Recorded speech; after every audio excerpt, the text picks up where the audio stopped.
आज हम लोग यूपी की आयुष काउंसलिंग के पूरे रूल्स जानेंगे बच्चों, क्योंकि यूपी आयुष काउंसलिंग के जो रूल्स हैं वो बाकी काउंसलिंग से काफ़ी अलग हैं। मैंने पहले भी कई वीडियो में आपको नोटिफाई किया था कि इसके रूल्स बहुत ही अलग हैं। ठीक है, आपको फ्री एग्जिट नहीं दिया जा रहा है, किस किस केस में आपकी सिक्योरिटी मनी जब्त हो जाएगी, कितनी फ़ीस लग रही है, क्या प्रोसेस रहने वाली है, नोडल सेंटर क्या होता है, क्यों जाना है नोडल सेंटर पे, अगर आपको रिज़ाइन देना है तो क्या आपकी फ़ीस वापस होगी। इस तरह के बहुत सारे रूल्स इसमें प्रेजेंट है। ठीक है, सो क्या क्या वो रूल्स हैं वो आपके लिए जानना बहुत ज़रूरी है अगर आप यूपी आयुष काउंसलिंग में पार्टिसिपेट कर रहे हो। सो चलो one by one A to Z सारे रूल्स डिस्कस कर लेते हैं ताकि आपको कहीं कोई प्रॉब्लम ना हो काउंसलिंग में। 25 सितंबर से आपकी काउंसलिंग स्टार्ट हो रही है, आपको उससे पहले पहले सारे नियम जान लेने आवश्यक है। ठीक है, सो चलो स्टार्ट करते हैं आज का वीडियो एंड डिस्कस करते हैं UP AYUSH counselling all rules. Let's go. Hello everyone, welcome to Spark Up classes. This is Suman Yadav. देखो बच्चों, यूपी आयुष की जो काउंसलिंग है उसका स्केड्यूल कुछ दिन पहले ही आ गया है। पूरा स्केड्यूल पे मैंने ये वीडियो बना दी है, वीडियो का लिंक आपको लास्ट में मिलेगा, आप देख सकते हो वीडियो। इस वीडियो में मैंने बताया है कि कब कौन सी चीज़ें होने वाली है, कब आपकी रजिस्ट्रेशन शुरू होगी। रजिस्ट्रेशन तो 25 से शुरू हो रही है, लेकिन 25 से कितने बजे से शुरू होगी, कितने बजे तक रहेगी, कितने तारीख तक रहेगी, चॉइस फिलिंग कब होगी और क्या क्या स्टेप्स होंगे, मैंने सब कुछ बता दिया है। सो स्केड्यूल के लिए आप ये वीडियो देख सकते हो, सारी डेट्स आपको मिलेंगे। फिलहाल हम इस वीडियो में सिर्फ और सिर्फ रूल्स की बात करेंगे। और एक बात बच्चों, आपको हो सकता है किसी कॉलेज के बारे में पता करना हो, खास करके प्राइवेट कॉलेज के बारे में ज़्यादा इन्फॉर्मेशन ऑनलाइन अवेलेबल नहीं होती है, तो आपको खुद पता करना पड़ता है कि उसमें बॉन्ड फीस है कि नहीं है, उसमें फ़ीस कितनी लगेगी, बाकी एक्स्ट्रा चार्जेस कितने लगेंगे। अगर आप ये सब चीज़ें पता करना चाहते हो तो मैं आपको कॉलेज वाइज हेल्पलाइन नंबर्स जो है वो मैं आपको प्रोवाइड करा दूँगी, और वहाँ के जो प्रिंसिपल का नंबर है वो कैसे आपको ढूंढना है वो सब कुछ आज ही के वीडियो में आपको बता दूँगी। सो आपको कहीं कोई प्रॉब्लम नहीं होगी। सो वीडियो को लास्ट तक देखो और हर एक चीज़ अच्छे से समझ लो, ताकि ज़रा सा भी लापरवाही करोगे आपके नुकसान होगा, आपके पैसे फंसेंगे, क्या मतलब है। ठीक है, सो थोड़ा सा समय दे दो, आधे घंटे 20 मिनट दे दो, आपका अच्छे से समझ में आ जाएगा सारे rules. So one by one start करते हैं। सबसे पहले स्टेप्स जान लेते हैं, क्या क्या स्टेप रहने वाले हैं। सो ये मैं आपको दिखा रही हूँ कैसे मैंने ये सब डेटा निकाला है, लास्ट में मैं आपको प्रूफ के साथ भी दिखाऊंगी। अभी फिलहाल हम डिस्कस कर लेते हैं सारी चीज़ें और लास्ट में मैं प्रूफ के साथ दिखा दूंगी मैंने कहाँ से निकाला है, आप कहाँ से इन चीज़ों को पढ़ सकते हो डिटेल में। ओके, देखो आपको स्क्रीन पे दिख रहा होगा, ये फ्लो चार्ट के फॉर्म में समझाया गया है कि यूपी की आयुष काउंसलिंग कैसे होगी। सबसे पहले आपको रजिस्ट्रेशन करना होगा। रजिस्ट्रेशन कहाँ से करोगे? www.upayushcounseling.upsdc.gov.in ये वेबसाइट है, यहाँ से आपको क्या करना है, काउंसलिंग करना है। ठीक है, काउंसलिंग के लिए रजिस्टर करना है, इसी पोर्टल से सारा कार्यक्रम होगा। ठीक है, रजिस्ट्रेशन करने के बाद आपको रजिस्ट्रेशन फीस देनी होगी। रजिस्ट्रेशन फीस देने के बाद आपको सिक्योरिटी अमाउंट देना होगा, एक्चुअली ये दोनों साथ ही में लग जाता है। इसके बाद आपका मेरिट लिस्ट आएगी, स्टेट की मेरिट लिस्ट आएगी कि आपने सब कुछ सही से भरा है कि नहीं भरा है। अगर सही से भरा है तभी मेरिट लिस्ट में आपका नाम आएगा, अदरवाइज मेरिट लिस्ट में आपका नाम नहीं आएगा। ठीक है, मेरिट लिस्ट में नाम आया यानी कि आप आगे पार्टिसिपेट कर सकते हो, नाम नहीं आया यानी कि आपने कहीं ना कहीं कोई ना कोई गड़बड़ की है रजिस्ट्रेशन के दौरान, या फिर हो सकता है आप क्वालिफाई ही ना हो नीट में और आप ऐसे ही अप्लाई कर रहे हो। सो आपके पैसे भी कट जाएंगे, रजिस्ट्रेशन फीस, सिक्योरिटी मनी तो वापस मिल जाएगी लेकिन रजिस्ट्रेशन फीस फालतू में चली जाएगी। सो आप क्वालिफाई हो तभी अप्लाई करो, चाहे वो गवर्नमेंट कॉलेज हो या प्राइवेट कॉलेज हो। क्लियर? इसके बाद क्या होगा, इसके बाद आप choice filling and choice locking कर सकते हो। ठीक है, इसके बाद होगा आपका सीट अलॉटमेंट होगा, उसके बाद आपको डॉक्यूमेंट वेरिफिकेशन के लिए नोडल सेंटर पे जाना होगा। इसके बाद आपको एडमिशन अलॉटमेंट लेटर डाउनलोड करके अपना कॉलेज पे जाना होगा जहाँ आपको एडमिशन करवाना है। फिर आपका अगर चाहो तो अपग्रेडेशन करवा सकते हो, अगर आपको कॉलेज बहुत ज़्यादा पसंद नहीं है तो आप अपग्रेड करा सकते हो। फिर अपग्रेडेड अगर कॉलेज मिल गया तो वहाँ पे कॉलेज पे जाके आपको अपग्रेडेड कॉलेज के लिए दोबारा से वेरिफिकेशन कराना होगा और दोबारा से अलॉटमेंट लेटर डाउनलोड करना होगा, दोबारा से लास्ट में जाके अपने कॉलेज पे एडमिशन कराना होगा। ये कुछ आपकी प्रोसेस रहेगी। सो ये आपकी कुछ प्रोसेस रहने वाली है और इसमें बहुत ही सख्त नियम है बच्चों। आपको दिख रहा होगा कि अगर कॉलेज मिल गया है सो यहाँ फ्री एग्जिट का कोई प्रोसेस नहीं है। आपको कॉलेज मिला है, चाहे फर्स्ट राउंड में, सेकंड राउंड में, थर्ड राउंड में, कहीं भी कॉलेज मिला है तो आपको कॉलेज लेना ही पड़ेगा। आप चाहो तो अपग्रेड करवा सकते हो, लेकिन अपग्रेड करने के बाद भी जो आपको कॉलेज मिलेगा वो लेना ही पड़ेगा, आप उससे छुटकारा नहीं पा सकते।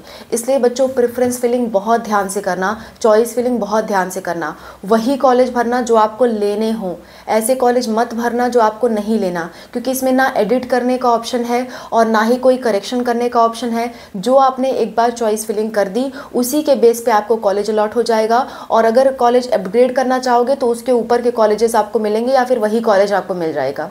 ठीक है, सो ऐसी कंडीशन में आप फंस सकते हो अगर आपने प्रेफरेंस फिलिंग सही से नहीं की। अगर आपको नहीं पता है प्रेफरेंस फिलिंग कैसे करते हैं, किस तरह से आपको करना चाहिए, तो मैंने इस वीडियो में डिटेल में बता रखा है प्रेफरेंस फिलिंग आपको कैसे करनी है। वीडियो का लिंक आपको लास्ट में मिल जाएगा, और इस वीडियो का लिंक अगर आपको नहीं मिलता है, नहीं ढूंढ पाते हो, तो आप कॉमेंट भी कर सकते हो, हम लोग आपको लिंक प्रोवाइड भी कर देंगे। बस कॉमेंट में वीडियो का टॉपिक लिख देना ताकि हमें पता चल सके आप क्या जानना चाह रहे हो। जैसे मान लो आप लिख देना कि UP AYUSH counselling preference list, तो हम लोग आपको वीडियो भेज देंगे। ठीक है, अच्छा, आप टॉपिक सहित मेंशन करोगे, लिंक मतलब टॉपिक लिखोगे फिर कहोगे लिंक इसका दो, तो हम लोग दे देंगे। अगर आप टॉपिक ही नहीं रखोगे, सिर्फ कहोगे लिंक दे दो, तो हम लोग क्या देंगे। कई बच्चे ऐसा करते हैं, इसलिए मैं आपको बता रही हूँ। सो ये आपका कुछ प्रोसेस रहने वाला है। अब क्या क्या इसमें नियम लगेंगे वन बाय वन और डिस्कस करते हैं डिटेल में। देखो, आपको बीच में दिख रहा होगा कि नोडल सेंटर पे आपको जाना है डॉक्यूमेंट वेरिफिकेशन के लिए। अब ये नोडल सेंटर क्या है?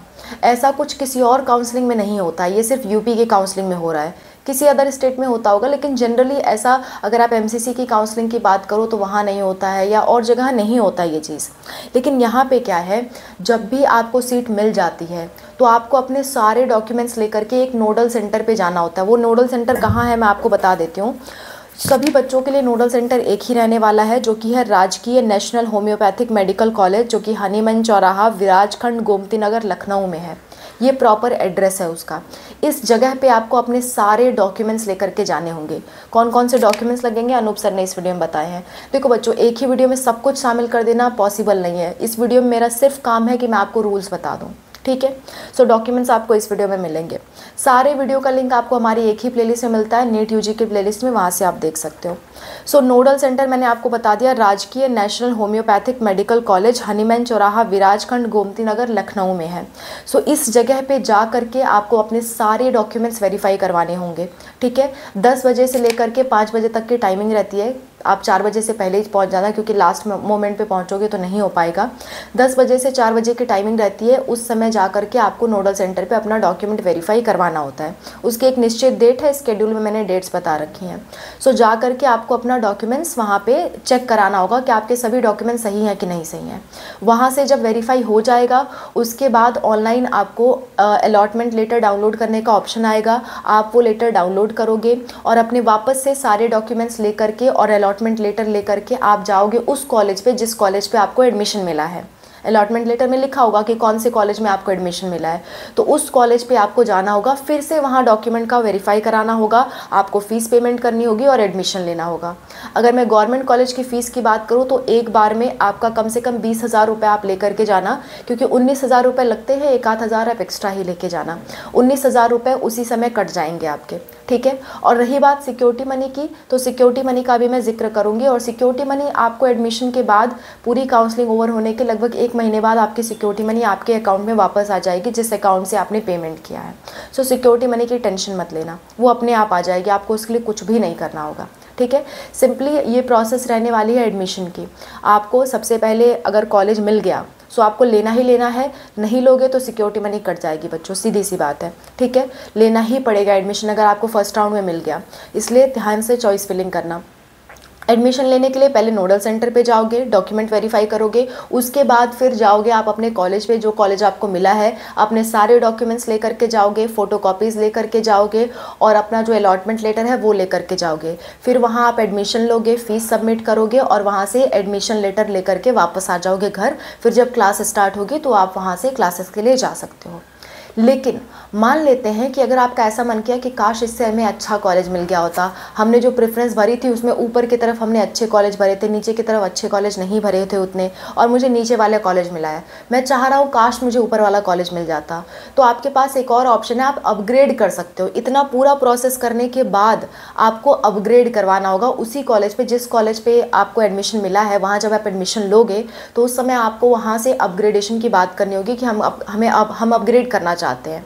तो वो लोग अगर कोई लेटर देते हैं तो ठीक है, अदरवाइज़ आप ऑनलाइन भी अपग्रेडेशन का आपको ऑप्शन मिलेगा, वहाँ से आप अपग्रेडेशन कर सकते हो। ठीक है, सो अपग्रेड आपको करना पड़ेगा। अपग्रेड करोगे तो अगेन दोबारा से रिजल्ट आएगा। ये अभी फर्स्ट राउंड की ही प्रोसेस चल रही है, अभी सेकेंड राउंड स्टार्ट नहीं हुआ है। फर्स्ट राउंड में ही आप अपग्रेड करोगे, दोबारा से रिजल्ट आएगा। दोबारा से अगर आपको अच्छा कॉलेज मिलता है तो ठीक है, नहीं अच्छा कॉलेज मिलता है तो आपका वही कॉलेज रहेगा, आप इसके बाद कुछ भी नहीं कर सकते। अगर इसके बाद भी आप कॉलेज छोड़ते हो तो आपकी जो एडमिशन फ़ीस है वो भी काट ली जाएगी, प्लस आपकी जो सिक्योरिटी मनी है वो भी काट ली जाएगी। इस बात का आपको ध्यान रहे। आप अगले राउंड में पार्टिसिपेट ज़रूर कर सकते हो, सेकेंड थर्ड राउंड में आप पार्टिसिपेट कर सकते हो, लेकिन आपकी जो सिक्योरिटी मनी है, एडमिशन फ़ीस है, वो सब काट ली जाएगी। दोबारा से सेकेंड राउंड के लिए आपको दोबारा रजिस्ट्रेशन और दोबारा सिक्योरिटी मनी पे करना पड़ेगा। बात समझ में आ गई? ठीक है, ये फर्स्ट राउंड की प्रोसेस थी। अब मान लेते हैं कि क्या हुआ कि आपका अपग्रेडेशन हो गया। हाँ, फर्स्ट राउंड की ही बात कर रहे हैं अभी। मान ले रहे हैं अपग्रेड होके आपको कोई दूसरा कॉलेज मिल गया। अब आपको क्या करना है? अब आपको सिंपल सा फ्लो चार्ट अगेन हम देख लेते हैं। फ्लो चार्ट में साफ साफ लिखा हुआ है कि जब आपका अपग्रेडेशन के बाद दोबारा से आपका कोई नया कॉलेज मिल गया, सो आपका पहले वाला कॉलेज ऑटोमेटिकली कैंसिल हो जाएगा। आपको उसके लिए कुछ भी करने की ज़रूरत नहीं है, पहले वाला कॉलेज ऑटोमेटिक कैंसिल हो जाएगा। आपको वापस से अपने डॉक्यूमेंट्स लेकर के नोडल सेंटर पे जाने हैं, वहाँ वेरीफाई कराना है। उसके बाद वेरिफिकेशन के बाद आपको अपना अलॉटमेंट लेटर डाउनलोड करना है, जो नया अलॉटमेंट लेटर आया है। फिर ये अलॉटमेंट लेटर और आपने सारे डॉक्यूमेंट्स लेकर के आपको उस कॉलेज पर जाने हैं जिस कॉलेज पर आपको एडमिशन लेना है। ठीक है, नया कॉलेज जो आपको मिला है उस कॉलेज पे आप जाओगे, एडमिशन लोगे, और जो आपकी बाकी की फ़ीस है जो आपने उस पिछले वाले कॉलेज पे जमा कर रखी है और जो आपकी सिक्योरिटी फ़ीस है वो आपके अकाउंट में वापस आ जाएगी। ठीक है, सो ये कुछ प्रोसेस रहने वाली है राउंड 1 की। ये राउंड 1 की प्रोसेस थी बच्चों। सो राउंड 1 में आपको कॉलेज मिला तो लेना ही लेना है, उसके लिए और कोई चारा नहीं है। आप कॉलेज का फ्री एग्ज़िट नहीं कर सकते, यहाँ फ्री एग्ज़िट की कोई प्रोसेस ही नहीं है। ठीक है, दूसरी बात, अगर आप कॉलेज छोड़ देते हो तो आपकी सिक्योरिटी मनी काट ली जाएगी। राउंड 2 में पार्टिसिपेट करने के लिए आपको दोबारा रजिस्ट्रेशन, दोबारा सिक्योरिटी मनी देनी होगी। और अगर आपको कॉलेज मिलता है और आप अपग्रेड करते हो, सो अपग्रेड करने के बाद जो आपको नया कॉलेज मिलेगा आपको वही लेना पड़ेगा। आप पिछले वाले कॉलेज पे नहीं आ सकते, पिछला वाला कॉलेज ऑटोमेटिक कैंसिल हो जाएगा। इसलिए सोच समझ के प्रेफरेंस फिलिंग करना, ये सब कुछ प्रेफरेंस फिलिंग पे डिपेंड करता है। ठीक है, सो ये हो गई राउंड 1 की पूरी प्रोसेस। अब मान लेते हैं कि राउंड 1 में आपको सीट मिली ही नहीं, तो जाहिर सी बात है आप कहाँ आ जाओगे? राउंड 2 में आ जाओगे। राउंड 1 में जिसको सीट मिली है वो तो राउंड 2 में आ ही नहीं सकता। ठीक है, अगर आना है तो उसको सिक्योरिटी मनी अपनी गंवानी पड़ेगी, तभी आ सकता है। ठीक है, अदरवाइज़ नहीं आ सकता। सो राउंड 1 में मान लेते हैं आपको सीट नहीं मिली तो आप कहाँ आ जाओगे? राउंड 2 में आ जाओगे। या फिर आपको सीट मिली और आपने छोड़ दी, अपनी सिक्योरिटी मनी गंवा दी, तो आप किस में आ जाओगे? राउंड 2 में। सो अगर आपने सिक्योरिटी मनी गंवा दी है, दोबारा रजिस्ट्रेशन करोगे, दोबारा सिक्योरिटी मनी पे करोगे। लेकिन जिस बच्चे को सीट नहीं मिली है उसने एक बार फ़ी पेमेंट कर दी तो वो सेकेंड राउंड में भी जा सकता है, थर्ड राउंड में भी जा सकता है। सो अगर आपको सीट नहीं मिली तो आपने राउंड 1 में रजिस्ट्रेशन और सिक्योरिटी मनी दी थी तो वही आपके राउंड 2 में भी काम आ जाएगी, राउंड 3 में भी काम आ जाएगी। लेकिन अगर आप सिक्योरिटी मनी अपनी गंवा के आ रहे हो, यानी कि अपना जो एडमिशन मिल गया था उसे आप छोड़ के आ रहे हो, तो आपको दोबारा से रजिस्ट्रेशन करना होगा, दोबारा से सिक्योरिटी मनी देनी होगी। बात क्लियर है? और अगर मान लेते हैं किसी बच्चे ने फर्स्ट राउंड में रजिस्ट्रेशन नहीं कर पाया तो वो सेकेंड में भी डायरेक्टली कर सकता है, थर्ड में भी कर सकता है, और स्टे वैकेंसी में भी कर सकता है डायरेक्टली। किसी भी राउंड में आप डायरेक्ट आ सकते हो, इसमें कहीं कोई रोक टोक नहीं है। ठीक है, बस बात इतनी सी है कि जो फ़ी है, आपको मैं एक बार काउंसलिंग फ़ी बता देती हूँ ताकि आपको आसानी हो समझने में। काउंसलिंग फ़ी आपकी 2000 रुपये है। ठीक है, 2000 रुपये रजिस्ट्रेशन के लगेंगे, प्लस सिक्योरिटी मनी की बात करूँ तो गवर्नमेंट कॉलेज के लिए 20,000 सिक्योरिटी मनी है और प्राइवेट कॉलेज के लिए 50,000 सिक्योरिटी मनी है। यानी कि अगर आप गवर्नमेंट प्लस प्राइवेट दोनों के लिए अप्लाई करना चाहते हो तो 50,000 प्लस 2,000 यानी कि 52,000 आपको इकट्ठे देने पड़ेंगे। अगर आप सिर्फ गवर्नमेंट कॉलेज के लिए अप्लाई करना चाहते हो तो 20,000 प्लस 2,000 यानी कि 22,000 रुपये आपको इकट्ठे देने पड़ेंगे रजिस्ट्रेशन के वक्त। क्लियर? और ये आपको तीनों राउंड में नहीं देने हैं, ये आपको सिर्फ पहले राउंड में देना है। उसके बाद आप सेकेंड थर्ड के लिए एलिजिबल हो अगर आपको सीट नहीं मिली है तो। ठीक है, अच्छा, अब मान लो थर्ड में भी आपको सीट नहीं मिली, जिसको सीट मिल गई तो उसको तो लेना ही पड़ेगा, अगर नहीं लेते हो तो सिक्योरिटी मनी जाएगी, हर राउंड की यही बात है। लेकिन अगर आपको थर्ड में भी सीट नहीं मिली और आप फोर्थ राउंड में आना चाहते हो, यानी कि स्टे वैकेंसी में आना चाहते हो, सो अगेन बच्चों आपको रजिस्ट्रेशन करना पड़ेगा। सिक्योरिटी मनी नहीं देनी है, लेकिन रजिस्ट्रेशन फिर से करना पड़ेगा। रजिस्ट्रेशन 1000 का होगा स्टे वैकेंसी राउंड में। और जो बच्चा डायरेक्ट स्टे वैकेंसी राउंड में आना चाहता है, इसके पहले पार्टिसिपेट नहीं कर रखा है, उसको 2000 देना होगा, प्लस सिक्योरिटी मनी भी देनी होगी। यानी कि जो 2000 है और सिक्योरिटी मनी है उससे आप बच नहीं सकते, आप किसी भी राउंड में पार्टिसिपेट करोगे इतना तो लगेगा ही। ठीक है, जो बच्चे ने शुरू से पार्टिसिपेट कर रखा है, 2000 भी दे रखा है, सिक्योरिटी मनी भी दे रखी है, उसको स्टे वैकेंसी में आने के लिए सिर्फ और सिर्फ 1000 देने की ज़रूरत है, बाकी कुछ करने की ज़रूरत नहीं है। क्लियर? अच्छा, सो ये सारा हो गया आपके फ़ीस से रिलेटेड बातें, और मैंने आपको नोडल सेंटर का जिक्र कर दिया, स्केड्यूल का जिक्र कर दिया, फ़ीस का जिक्र कर दिया, डॉक्यूमेंट्स अपलोड का जिक्र कर दिया। अब किस किस केस में सिक्योरिटी मनी आपकी जब्त कर ली जाएगी वो अलग से इन्होंने नोटिफाई करके रखा है, वो मैं आपको बता देती हूँ वन बाय वन, ठीक है। जो इन्होंने साफ साफ लिख रखा है कि किस किस केस में आपकी धरोहर राशि जब्त कर ली जाएगी, आपको स्क्रीन पे दिख रहा होगा। प्रथम, द्वितीय और तृतीय अभिलेखों के सत्यापन के उपरांत, यानी कि जो आपने डॉक्यूमेंट वेरिफिकेशन है वो करा लिए फर्स्ट राउंड, सेकंड राउंड या थर्ड राउंड या स्टे वैकेंसी राउंड में भी, और इसके बाद आप प्रवेश नहीं लेते हो, इसके बाद आप कॉलेज नहीं जाते हो, तो आपकी सिक्योरिटी मनी काट ली जाएगी। दूसरी बात, प्रथम एवं द्वितीय चक्र की काउंसलिंग से आवंटित एवं प्रवेशित अभ्यर्थी यदि अपग्रेडेशन के उपरांत अपग्रेडेड कॉलेज में प्रवेश नहीं लेते हैं, मान लो आपने अपग्रेडेशन करा लिया और आप चाह रहे हो नहीं यार पहला ही कॉलेज अच्छा था, तो आप नहीं जा सकते पहले कॉलेज में। आपने अपग्रेडेशन करवाया है तो आपको अपग्रेडेड कॉलेज में ही जाना पड़ेगा। अगर आप नहीं जाते हो तो आपकी सिक्योरिटी मनी काट ली जाएगी। इसके बाद है, यदि आयुष AACCC के अभ्यर्थी को सीट आवंटित होती है उसे समस्त शुल्क तथा धरोहर राशि वापस कर दी जाएगी। अगर मान लेते हैं कि आप इसकी काउंसलिंग करवा रहे हो, यूपी आयुष काउंसलिंग, और उसी समय आपको AACCC के द्वारा सीट मिल गई, सो आपको कोई टेंशन लेने की बात नहीं है, आपको इसमें सीट मिल गई है तो आपका सब कुछ वापस हो जाएगा, सारी की सारी फीस, खाली जो रजिस्ट्रेशन फीस आपने दी है वो वापस नहीं होगी। और प्रवेश शुल्क यानी कि 1000 रुपये प्रवेश शुल्क है यहाँ पे, सो 1000 रुपये प्लस आपकी रजिस्ट्रेशन फीस ये वापस नहीं होगी, बाकी आपकी सारी की सारी फीस आपको वापस कर दी जाएगी अगर आपको कहीं और एडमिशन मिल गया है, ठीक है। लेकिन नीट की काउंसलिंग के थ्रू ही, ऐसा नहीं कि आप कहीं बीएससी में एडमिशन ले रहे हो और यहाँ पे फिर आप दावा करो कि हमारी फ़ीस वापस करो, ऐसा नहीं होगा। नीट की जो काउंसलिंग्स चल रही हैं, चाहे वो एमसीसी काउंसलिंग हो, AACCC काउंसलिंग हो, यूपी आयुष काउंसलिंग हो, जो भी ऐसी काउंसलिंग्स चल रही हैं उसके थ्रू अगर आपको सीट मिलता है कहीं, ठीक है, तो आपको यहाँ जो सीट मिल गई है वो समय रहते आप छोड़ दोगे तो आपकी सारी फीस आपको वापस मिल जाएगी, सिवाय एडमिशन फ़ीस के जो कि 1000 रुपये होती है और रजिस्ट्रेशन फ़ीस के जो कि 2000 रुपये होती है। ये 3000 काट के बाकी आपके सारे के सारे पैसे वापस हो जाएंगे। क्लियर? रेजिग्नेशन से रिलेटेड भी इन्होंने एक नोटिफिकेशन दिया है, वो भी मैं आपको एक बार पढ़ के सुना देती हूँ। रजिस्ट्रेशन से रिलेटेड इन्होंने क्या बता रखा है, देखो। त्यागपत्र से रिलेटेड इन्होंने पूरा का पूरा नोटिस दे रखा है कि प्रथम एवं द्वितीय चक्र से आवंटित अभ्यर्थी प्रवेश के उपरांत तृतीय चक्र की काउंसलिंग की चॉइस फिलिंग के 48 घंटे पहले ही अपना रेजिग्नेशन दे दें। यानी कि मान लो आपको कहीं और सीट मिल गई, मान लेते हैं किसी और राउंड में आपको सीट मिल गई और आपको जो सीट मिल रखी है इस काउंसलिंग के द्वारा, यूपी आयुष काउंसलिंग के द्वारा, आप अब वो नहीं लेना चाहते, सो आपको मान लो आपको फर्स्ट राउंड में सीट मिली है तो सेकेंड राउंड की चॉइस फिलिंग के 48 आवर्स पहले आपको नोडल सेंटर पे या फिर अपने कॉलेज पे जाना होगा और वहाँ पे जाके रेजिग्नेशन के लिए आपको रिक्वेस्ट करनी होगी कि हम रिज़ाइन करना चाहते हैं। इतना आपको 48 सेकेंड राउंड की चॉइस फिलिंग के 48 घंटे पहले ही करना होगा। और ये तभी हो सकता है जब आपको कहीं और एडमिशन मिल रहा हो। एडमिशन नहीं मिल रहा है, आप अपनी मर्जी से नहीं जा सकते। एडमिशन मिल रहा है, वो दिखाओगे अलॉटमेंट लेटर तभी जा सकते हो, ठीक है। सो रेजिग्नेशन लेटर आपको तभी मिलेगा जब आपको कहीं और एडमिशन मिल रहा हो। वो आपको दिखाना पड़ेगा कि देखिए हमारा ये अलॉटमेंट लेटर है, हमको यहाँ पे एडमिशन मिल रहा है। आप नहीं दिखाओगे तो आपको वो रेजिग्नेशन नहीं देंगे, क्योंकि जाहिर सी बात है आप फ्री एग्जिट नहीं कर सकते हो, ठीक है। सो जब आपको कहीं और सीट मिल जाए, आप वहाँ का अलॉटमेंट लेटर डाउनलोड कर लेना। और यहाँ के मतलब मान लो जो यूपी आयुष काउंसलिंग है उसमें आपको फर्स्ट राउंड में मिला था मान लेते हैं, सो सेकंड राउंड की चॉइस फिले के 48 घंटे पहले आपको जा करके अपना रेजिग्नेशन लेटर के लिए रिक्वेस्ट करना होगा।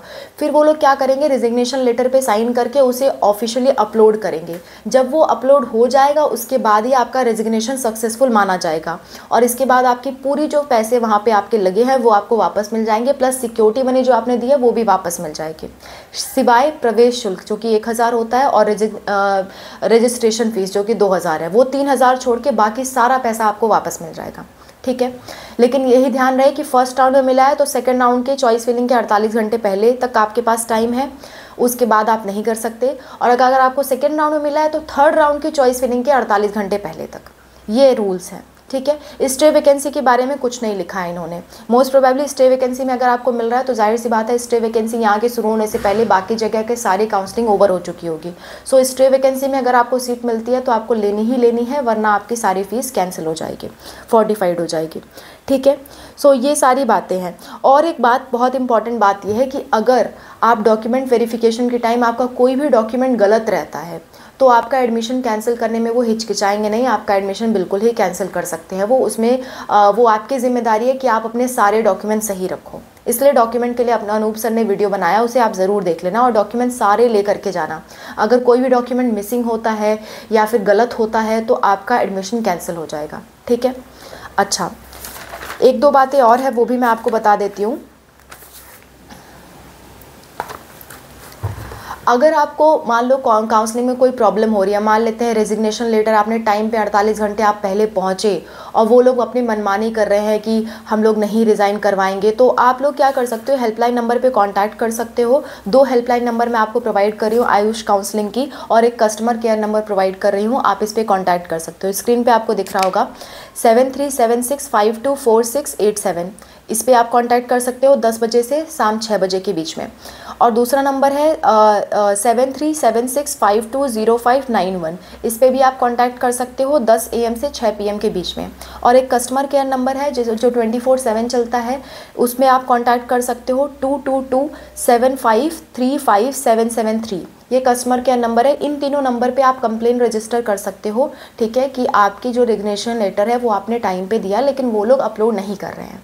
और इस पे आप टाइम रहते ही बता देना अगर वो लोग अपलोड नहीं कर रहे हैं तो। और अपना प्रूफ भी थोड़ा रखना, मतलब फ़ोटोग्राफ वगैरह जो भी आप ले सकते हो वो एज अ प्रूफ रखना, क्योंकि बहुत सारे कॉलेजेस इस समय अपनी मनमानियाँ कर रहे हैं, वो लोग अपनी सीट छुड़वाना नहीं चाहते हैं। बहुत सारे बच्चों के साथ प्रॉब्लम्स आ रही है, इसलिए आप प्रूफ के लिए ये सारी चीज़ें करके रखना, ये नंबर्स आप सेव करके रखो। और अगर किसी कॉलेज की आपको बॉन्ड फीस जाननी है, जैसे मान लो आप पार्शियल ड्रॉप लेना चाहते हो और आप बॉन्ड फीस आपको जाननी है कि बॉन्ड फीस हम कैसे पता करें कॉलेज की, या फिर जो भी उसकी पूरी फीस है प्राइवेट कॉलेजेस की वो हम कैसे पता करें। गवर्नमेंट कॉलेज का तो सब कुछ डेटा होता है, प्राइवेट का भी है, लेकिन प्राइवेट वाले अपनी थोड़ी बहुत मनमानी करते हैं। सो प्राइवेट का अगर आपको डायरेक्ट कॉन्टैक्ट चाहिए जो आप कैसे लोगे वो मैं आपको बता देती हूँ।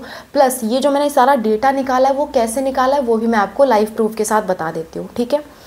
चलो, सबसे पहले आपको अपना गूगल ओपन करना होगा, ठीक है, जस्ट अ मिनट, यस। सबसे पहले आपको अपना गूगल ओपन करना होगा। गूगल ओपन करने के बाद आपको टाइप करना होगा UP AYUSH counselling. UP AYUSH counselling आप सर्च करोगे, सर्च करने के बाद थोड़ा सा नीचे आ जाना, आपको ऐसा लिंक दिखेगा कि यूपी आयुष काउंसलिंग लिख करके दिखेगा आदेश, इस पर आपको क्लिक करना है। क्लिक करने के बाद आप थोड़ा सा नीचे आ जाओगे, आपको योगी जी का फ़ोटो वगैरह दिखेगा। फिर नोटिफिकेशन वाले सेक्शन में आ जाना, उसमें लिखा हुआ है आयुष यूजी ब्रोचर 2024, इस पर आपको क्लिक करना है। क्लिक करने के बाद आपको इसे डाउनलोड कर लेना है। डाउनलोड करके जब आप ओपन करोगे तो आपको कुछ ऐसा पेज दिखेगा। ये पूरा का पूरा ब्रोचर है बच्चों, इसमें सारी डिटेल्स दे रखी है जो मैंने आपको अभी भी बताई, आप चाहो तो पढ़ सकते हो। और इसमें कॉलेज वाइज फ़ीस भी दे रखी है, हर कॉलेज की फ़ीस दे रखी है, मैं आपको दिखा रही हूँ, हर कॉलेज की फ़ीस दे रखी है, यहाँ से आप चेक कर सकते हो। लेकिन प्राइवेट कॉलेजेस को एक बार आप ज़रूर कॉन्टैक्ट कर लेना, क्योंकि थोड़ी बहुत मनमानी प्राइवेट कॉलेज वाले करते हैं। अब मैं आपको लास्ट में दिखा दे रही हूँ कहाँ से आपको फ़ोन नंबर्स मिलेंगे। देखो, एनेक्जर 9 में यानी कि पेज नंबर 55 से क्या है कि हर कॉलेज वाइज आपको प्रधानाचार्य का नाम, मोबाइल नंबर प्लस कॉलेज का जो ईमेल आईडी है वो आपको मिल जाएगा और वेबसाइट मिल जाएगी। यहाँ से आप कांटेक्ट करके हर कॉलेज के बारे में पूछ सकते हो, जो कॉलेज के बारे में आपको जानना है आप सब कुछ पूछ सकते हो, ठीक है। और उसके बाद ही आप चॉइस फिलिंग करो, ये सब काम कर लो, उसके बाद आप काउंसलिंग में बैठना। काउंसलिंग के टाइम ऐसा नहीं कि आप बिना कुछ जाने समझे बैठ जा रहे हो और आपको कुछ भी नहीं पता है। तो यहाँ से आप सारा मोबाइल नंबर, ईमेल आईडी और कॉलेज की वेबसाइट के थ्रू सब कुछ पता कर सकते हो, ठीक है। सो ये सारी बातें थी यूपी आयुष काउंसलिंग से रिलेटेड। आई होप आपका सारा डाउट क्लियर हो गया होगा कि क्या क्या रूल्स हैं, सब कुछ मैंने आपको बता दिया। अगर आप और कुछ जानना चाहते हो तो आप बिल्कुल कमेंट कर सकते हो। अनूप सर ने एलिजिबिलिटी पे भी वीडियो बना दी है, आप इसे भी देख सकते हो, ठीक है। सारी ही वीडियो का लिंक आपको हमारी एक ही प्लेलिस्ट में मिलेगा जो कि नीट यूजी की प्लेलिस्ट है 2024 की। प्लेलिस्ट का लिंक डिस्क्रिप्शन में और लास्ट में है, ठीक है। So that's all about the UP AYUSH counselling rules. Thank you so much for watching, wish you all the best. बहुत सतर्क रहना, बहुत सतर्कता से अपनी काउंसलिंग करवाना, कोई लापरवाही मत करना, ठीक है। That's all, bye, take care.